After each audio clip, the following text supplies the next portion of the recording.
Yes, ini dia match pertama Bermuda. Silahkan Aziz Fan dan juga Abigail. Alright, terima kasih Ravalda. So ini dia Survivors Free Fire Indonesia Master 2021 Spring, tentunya di babak play-in, di mana pesawat datang dari arah Shipyard menuju ke arah Factory Mars Electric, Bigel. Yes, dan kalau misalnya kita lihat sendiri beberapa tim sesuai prediksi di awal mungkin agak sedikit meleset ya. Aura akan bertemu dengan XCN di area mil, tampaknya akan terjadi pertempuran early di sini. Sementara itu di bagian kiri atas Bermuda ini cukup padat, dan apalagi kita bisa lihat ada pergerakan dari tim juara 0 yang menghuni di area bullseye. Sementara itu EVOS dengan tenangnya mereka bisa mengcover area graphite, tapi mereka harus cukup berhati-hati karena di area Katulistiwa dan juga Bima Sakti Strip ini sudah dikuasai dengan split 2-2 yang dimiliki oleh First Riders. Yes.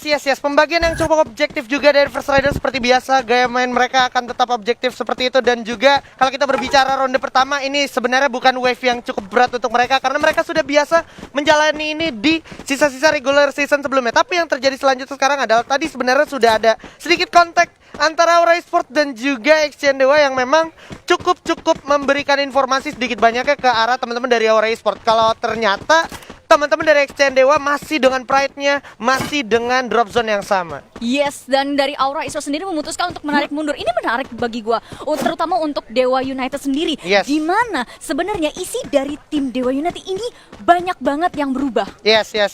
Dari akhirnya kayak kita melihat KS Ren udah nggak bakal main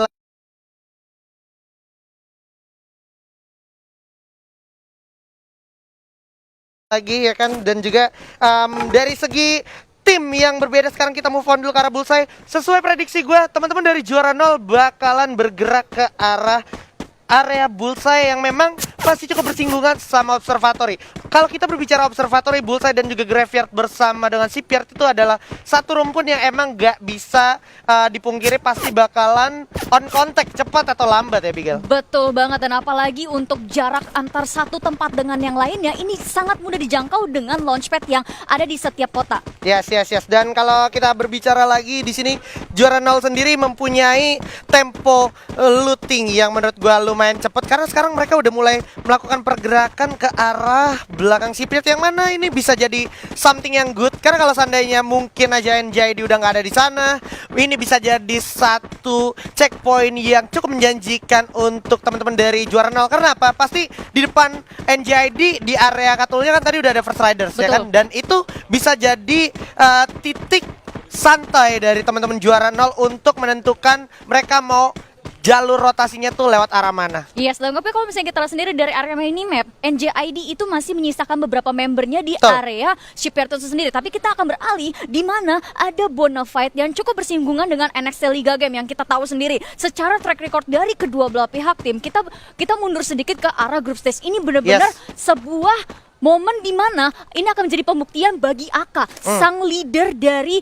Bonafide Esports. Yes, yang juga digadang-gadang sebagai salah satu pawang zona juga. Betul. Sang Kapten Aka yang memang akhirnya berada di panggung yang sama bareng kapten-kapten yang udah levelnya di atasnya sang Aka itu sendiri. Tapi kita ngomong-ngomong kembali ke area Shipyard, ternyata seperti yang sempat dinotis oleh Abigail, kalau teman-teman dari NJID ini masih berusaha holding position, dan biasanya ini teman-teman dari NJID udah ada yang main di atas keren-keren kuning, tapi gue belum lihat itu terjadi. Mungkin emang mereka masih dalam mode bertahan dan juga dalam mode waspada, jadi nggak mau terlalu ngambil resiko satu orang dikirim ke arah keren kuning. Ya, dan gue sendiri juga belum melihat ada satu sniper yang dipegang oleh NJID, di mana kita bisa rewind sedikit ya mengenai NJID, di mana salah satu membernya itu sangat gokil banget ketika menggunakan bareta. Oke, ini dia jajan dulu ke vending machine, di mana harusnya dia bakal mendapatkan baretanya. Akhirnya memberikan sinyal ke teman-teman NJID juga untuk lebih waspada lagi, Bigel. Tapi gue suka dengan pergerakan yang dilakukan oleh juara 0, di mana sebenarnya kalau misalnya kita sedikit ngobrol-ngobrol sama mereka, pasti mereka ada singgung, oh ya gue pengen nabrak seseorang nih, gitu. Betul. Tapi ternyata ketika mereka melihat ada satu kesempatan untuk mencuri satu member dari NJID pun, mereka nahan triggernya. Iya.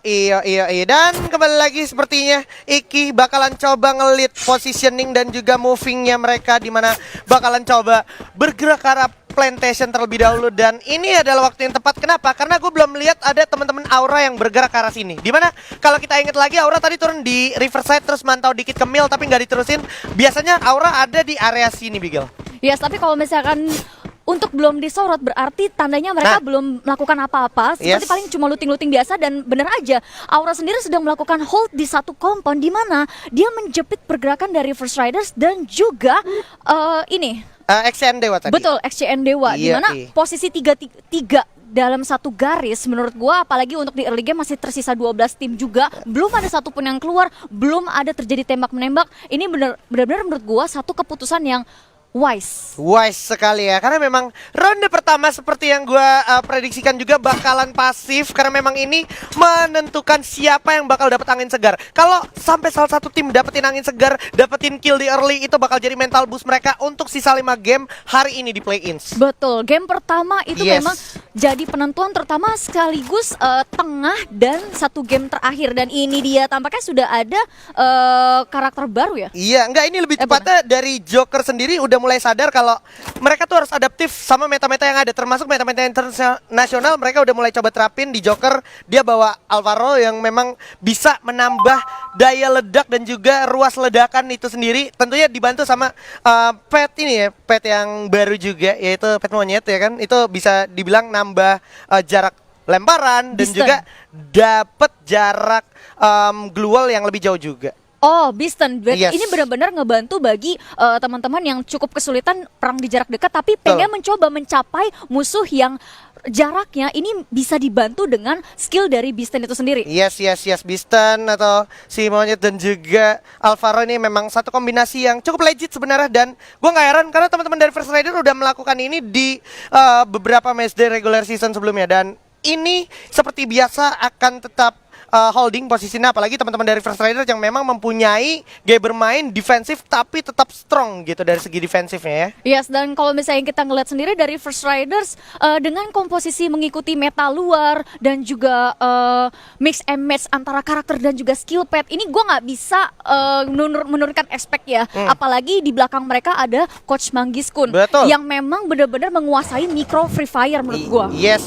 Dan kita bakalan geser dulu sedikit di mana ternyata Dranix sudah mulai notice ada satu tim di arah depan, yaitu teman-teman dari Aura Esports itu sendiri. Dan juga kalau gue perhatikan Pak Guns di sana sudah memegang baretanya, itu satu. Yang kedua ada Deadly, sang kapten juga bersiap dengan Woodpecker. Dan sepertinya teman-teman dari Aura juga boleh gue bilang udah punya masing-masing senjata tier 1 yang cukup menjanjikan untuk berperang di jarak middle range seperti ini. Yes, apalagi kalau misalnya kita tarik mundur record dari Aura, di mana saat hari terakhir matchday 12 mereka memberikan performa yang maksimal dan cukup membuat hampir semua tim ketar-ketir. Dan apalagi kita ngelihat sendiri ada beberapa perubahan yang terjadi. Deadly kembali bermain menjadi shot caller, dan juga Guns yang selama ini kita tahu ini rusher kental bisa mundur jadi seorang support dan memegang sniper. Yes. Itulah emang kalau kita berbicara pengalaman tuh nggak bakal pernah bohong ya. Cara mereka beradaptasi itu benar-benar dipertanyakan dan dipertaruhkan juga. Dan tapi ternyata sudah ada pergerakan yang cukup taktis dari teman-teman Juara Nol, di mana mereka akhirnya coba datang ke area mil. Sudah mulai ada kontek-kontekan bersama Dewa United atau XCN Dewa, dan juga sepertinya Circle harusnya mengikuti jejak penumpukan di area pick menuju ke arah Bima Sakti. Masih aja saling on kontak tapi belum ada yang mau mengambil pergerakan yang cukup beresiko antara XCN Dewa maupun Juara Nol. Yes, dan sementara itu dari Aerowolf dan juga Siren masih cukup aman dan tentram ya. Apalagi untuk Siren sendiri juga berhasil menguasai Sentosa, di mana tadi kalau misalnya kita ngeliat dari drop masing-masing tim, area kanan bawah benar-benar sepi. Yes, sudah mulai jatuh satu orang dan langsung dihilangkan begitu saja oleh punya Gardo. Berhasil mendapatkan satu orang pemain dari XCN Dewa. Mulai coba dicari di mana sisa playernya. Bakalan coba naik 2 orang terlihat, tapi bakal ditukar juga. Punya Gardo harus terkena udah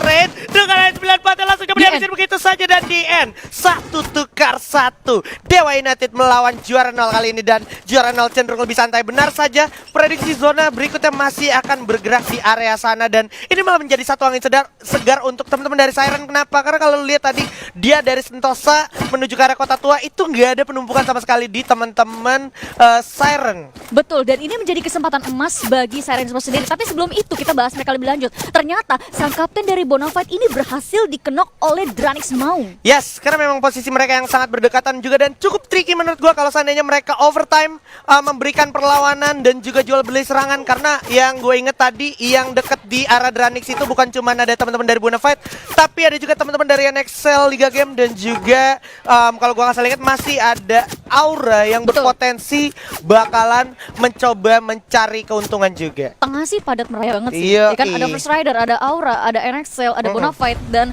udah mulai saling lihat-lihatan, tapi mereka masih nahan untuk zona-zona berikutnya. Kemungkinan mereka akan saling lepas tembakan di zona keempat, di mana kita lihat sendiri dari Boss Nightmare sudah melakukan serangan ke arah First Rider. Yes, langsung tanpa basa-basi langsung coba dimajuin aja, dimana Haide pun sudah menjadi tanda satu dari sebuah zero skill dari teman-teman First Rider. Coba dimajuin aja, ombak bakal jatuh kisahnya, coba langsung ditatakin habis oleh First Rider, tapi sepertinya Halcyon juga di sisi lain berhasil dapetin Vito. Coba lempar, loncat ke atas Darkol, di atas juga cukup baik. Satu orang Haide udah jatuh, cukup sekarang juga gas, seorang Apollo berbahaya sekali. Satu sekarang dua orang bakal jatuh, tiga orang bakal jatuh, Virus juga bakal diratakan oleh First Rider. Boss Nightmare di ronde pertama harus puas di posisi ke-12. Pertahanan untuk rumah L yang benar-benar baik banget oleh First Riders di sini, meskipun tadinya mereka dipepet dari dua arah sekaligus oleh Boss Nightmare, mereka nggak gentar. Meskipun ada glue wall yang dipasang yang cukup ngeblokir vision mereka ke arah Boss Nightmare, mereka tetap bertahan di lantai satu, sehingga ketika ada satu engage yang dilakukan oleh Boss Nightmare bisa mereka take down dengan mudah. Dan kita akan lihat lagi di sisi lain, ternyata Black sendiri juga sudah berhasil mendapatkan 1 point kill. Seperti yang gue expect sebelumnya, Siren bakalan berjibaku sama teman-teman dari NXL Liga Game, yang mana tadi NXL Liga Game sempat beberapa kali dapat momentum berhasil mendapatkan knockdown, tapi emang karena masih berjarak juga cukup sulit untuk melakukan upaya ending dan akhirnya seling mantau-mantau aja karena memang posisinya cukup sulit juga untuk melakukan upaya lebih dekat. Apalagi kalau kita berbicara tadi ada Aerowolf yang dari arah atas juga masih mantau ke arah bawah, dimana vision dari Aerowolf cukup diuntungkan kali ini, Bigel. Oh, diuntungkan banget, apalagi untuk dari NXL Liga Game dan juga Siren ini masih belum menyadari posisi dari Aerowolf. Sementara itu kalau misalnya kita lihat untuk di area tengah masih padat merayap, di mana Dranix dan juga Aura masih saling tatap-tatapan, tidak mau mencoba PDKT. Ini agak sulit karena Siren kalau gerak ke arah kanan bakal ketemu sama teman-teman Exchange Dewa. Sementara Aerowolf kalau seandainya dia nusuk ke arah kiri, dia masih bakal nggak lepas dari pantauannya teman-teman Bonafide, di mana Bonafide juga masih cukup on contact sama teman-teman dari Dranix. Kalau udah kayak gini, yang jadi diuntungin sekarang adalah siapa? EVOS Esports, karena tidak ada satupun tim yang lagi berdekatan sama EVOS Esports. Betul sekali, dan sementara itu ternyata NXL Liga Game sudah menyadari pergerakan dari Aerowolf. Sementara itu dari Aerowolf juga Black tersisa setengah darah tapi masih bisa healing. Yes. Ini permainan yang luar biasa sekali di babak play-in. Fanson berhasil dapetin satu bank. Langsung coba ditolong dulu oleh sang Kapten Halcyon. Mampukah sempat? Oke, sempat, tapi enggak. Keburu telat ternyata Deadpool dengan kekuatan AWM-nya dari arah tenda. Benar-benar mengancam nyawa dari teman-teman Aerowolf. Black pun sekarang menjadi korban berikutnya dari kekejaman Jar. NXL Liga Game berhasil mendapatkan pundi-pundi poin atas datangnya Aerowolf Pro Team seperti Bigel. Awalnya Aerowolf memiliki posisi yang diuntungkan, tapi tadi sebenarnya tuh ada satu UAV yang memberikan informasi satu member dari Aerowolf, sehingga dari Bonafide dan juga NXL Liga Game langsung berpindah fokus. Yes, seperti yang gue prediksi di sini teman-teman dari XN Dewa harusnya bakal bertemu dengan Siren, tapi lagi-lagi kekuatan dari XN Liga Game dari arah kejauhan memanfaatkan keuntungan atas perang yang terjadi dari Siren dan juga XN Dewa. Luar biasa sekali. Justin mungkin gak berhasil dapetin keuntungan, tapi sekarang dia harus berpikir keras gimana caranya masuk ke circle berikutnya di saat semua tim sudah berkumpul dan juga memiliki kompon masing-masing di bibir-bibir zona. Yes, dan ini adalah yang gak bisa lu kurangi aspeknya dari seorang Kapten Cupai, di mana dia juga dulunya adalah juara dunia. Dan kita akan lihat sini dari NXL Liga Game sudah melakukan pergerakan yang agresif. Spam granat dilakukan ke arah rumah yang dihuni oleh Dranix. Alright, tuh udah jatuh ternyata karena dari jauh ada Pew Easy dengan M249, tapi ternyata Jar berhasil dapetin Maui saja. Coba digulung dulu medical kit yang ada untuk bertahan diri dari arah kejauhan. Arul bersiap dari arah rumah Sultan memantau permain dari NXL Liga Game. Sid terlalu melebarkan sayap terlalu jauh juga. Deadpool udah jatuh, ditatakin habis, dikasih hujan peluru dari teman-teman Aura, tapi dari kejauhan ada udah ada juara 0 dari belakang. Dan ternyata NXT Liga Game juga harus di posisi ke-10. Ternyata menjadi sebuah keuntungan tersendiri untuk teman-teman dari juara 0 yang sudah berhasil mendapatkan 4 poin kill walaupun harus kehilangan satu punya Garuda. Wings dan ada kejauhan juga mau jadi korban berikutnya harusnya, karena Wings udah nggak punya banyak pilihan. Dia harus menahan dirinya di luar zona di mana sudah dijegat abis oleh teman-teman juara 0 Siren. Ternyata harus posisi 9. Oh, ternyata dari juara 0 sendiri juga Rose 07 akan terkenok di sini, tapi masih bisa diselamatkan. Sementara itu Aero Koje akan terjatuh menyusul kawan-kawan dari juara 0. Sementara itu dari Razor akan menembaki ke arah tim juara 0, berhasil mendapatkan satu kill dan akan melanjutkan ke kill berikutnya. Alright, ini cukup sulit untuk teman-teman juara 0. Udah nggak punya back pilihan lagi. So, juara 0 hanya bisa meratapi nasibnya yang memang sudah ada di bibir zona dan udah nggak ada di tempat selanjutnya. Karena apa? Karena masih ada sang penjaga pintu yaitu Dranix dan juga teman-teman dari Aura Esports yang memang sudah menguasai area circle selanjutnya, Bigel. Oh, Yes, dan ternyata dari Arrow pun akan tereliminasi di posisi ke-8. Dan sementara itu dari EVOS sendiri Mr. 05 sang kapten akan terjatuh di sini, Haji. Yes, bakal coba ditahan dulu zonanya sambil mencoba masuk ke circle berikutnya. Abu juga merasakan peluru yang datang dari arah teman-teman Bonafide, tapi di bawah juga ternyata ada teman-teman dari First Riders bersiap. Kapten Darkhold dan kawan-kawan memantau. Mr. 05 sudah tereliminasi oleh zona, sambil kalau kita perhatikan juga sudah ada yang cukup sekarat yaitu Sam 13. Abu juga mengalami hal serupa. Ombak di sini dengan lempar blast yang berhasil menumbangkan satu orang Abu. Sulit banget untuk ditolong karena di samping ada Bonafide yang bersiap melemparkan grenade-nya. Cukup sulit. EVOS terpojok. Di kiri ada First Rider, di kanan ada sang gorila yaitu Bonafide bersiap untuk mengajar habis sang macan putih yang menyisakan satu orang street aja. Menggulung medical kitnya. Ternyata EVOS sayang sekali di ronde pertama di posisi ke-6. Ternyata di sini juga akan terkenok langsung saja dari Bonafide akan langsung coba menyelamatkan sang kapten. Sementara itu dari Aura Esports sendiri juga akan berhadapan dengan NJID yang sudah mulai mencoba melakukan engage. Satu member yang sudah masuk, Ajisman. Yes, bakal dibalas dinas begitu aja, terlalu berbahaya dan terlalu terburu-buru teman-teman dari NJID. Tidak menyadari kekuatan dari Aura, tapi Piu sudah langsung tumbang dan tidak terkenok down. Bakal dibalas regroup dulu sedikit. NJID sudah mulai melakukan upaya reset. NJID Iki bakal kembali siap dengan satu double barrelnya, tapi masih ada Amek dan juga Gun yang sangat kuat tentunya. Coba adu sama-sama shotgun di sini double barrel, tak terhindarkan lagi dan NJID pun harus puas di posisi ke-5. Harus dipulangkan begitu saja. Yes, tapi ternyata dari Aura sendiri juga tampaknya nggak akan bisa dikasih nafas yang panjang. Sementara itu dari Gue sendiri akan coba bertarung dengan zona, di mana zona sudah semakin mengecil. Gue tersisa sendirian dengan setengah darah yang tersisa. Sementara itu dari First Rider akan menghalangi dia dari atas. Wow, 9 poin kill di ronde pertama. Mental boost yang sangat bagus, menyisakan 2 tim aja. Tersisa satu orang. Maung, mampukah Maung selamat? Mungkin Maung punya kata-kata terakhir sebelum ada lemparan frag grenade maupun ledakan-ledakan yang datang. Oke, coba diajar, ditatakin habis. Hasta la vista untuk seorang Maung karena langsung dihabisi, dieksekusi oleh ombak dari First Rider. Dan ini adalah buya untuk First Rider di ronde pertama play-ins kita. Yes, dan MVP pun diambil oleh FR Joker. Yo, luar biasa sekali.